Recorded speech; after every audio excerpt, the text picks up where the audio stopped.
রবিবারের দুপুরটা জমজমাট করার জন্য গরম ভাতের সাথে ঘরোয়া খাসির মাংস এর জুড়ি মেলা ভার, তাই বানিয়ে ফেললাম ঘরোয়া খাসির মাংসের ঝোল। প্রথমে 1 কিলো মটন, 1 চামচ হলুদ গুঁড়ো, 2 চামচ লঙ্কার গুঁড়ো, 2 চামচ নুন, 4 চামচ সর্ষের তেল, 3 চামচ আদা পেস্ট, 2 চামচ রসুন পেস্ট আর 50 গ্রাম টক দই দিয়ে ভালো করে মেখে ম্যারিনেট করে আধ ঘন্টা রেখে দিলাম। এরপর মিক্সিতে 2টো মাঝারি সাইজের পেঁয়াজ কুচি, 2টো টমেটো কুচি, 10-12টা কাঁচা লঙ্কা দিয়ে একটা পেস্ট বানিয়ে রেখে দিলাম। 4টে আলু বড় করে কেটে নিয়ে তাতে 1 চামচ হলুদ, 1 চামচ লঙ্কার গুঁড়ো, 1 চামচ নুন দিয়ে ভালো করে মেখে রাখলাম। তারপর কড়াইতে পরিমাণ মতন সাদা তেল দিয়ে একে একে আলু তাতে দিয়ে ভালো করে ভেজে দিলাম।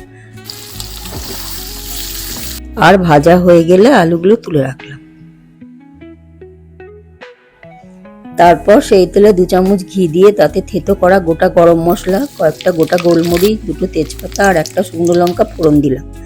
তাতে 2টো পেঁয়াজ কুচি ছেড়ে দিলাম আর ভালো করে নাড়াচাড়া করে তাতে 2 চামচ আদা রসুন পেস্ট দিয়ে দিলাম।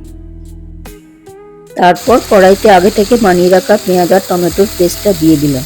সাথে 2 চামচ ধনের গুঁড়ো আর 1 চামচ জিরের গুঁড়ো দিয়ে ভালো করে নাড়াচাড়া করে 5 মিনিট ফুটতে দিলাম।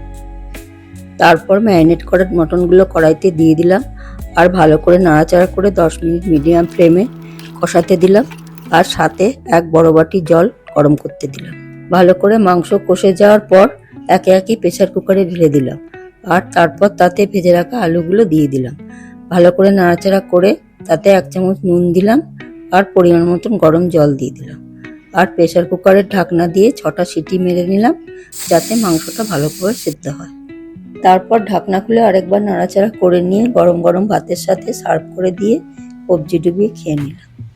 বাহ, মাংসটা যেমন সেদ্ধ হয়েছে আর সেরকম টেস্টি, একদম নরম তুলতুলে। এরমভাবে বানান, খেয়ে দেখুন আর রবিবারের দুপুর জমিয়ে ফেলুন।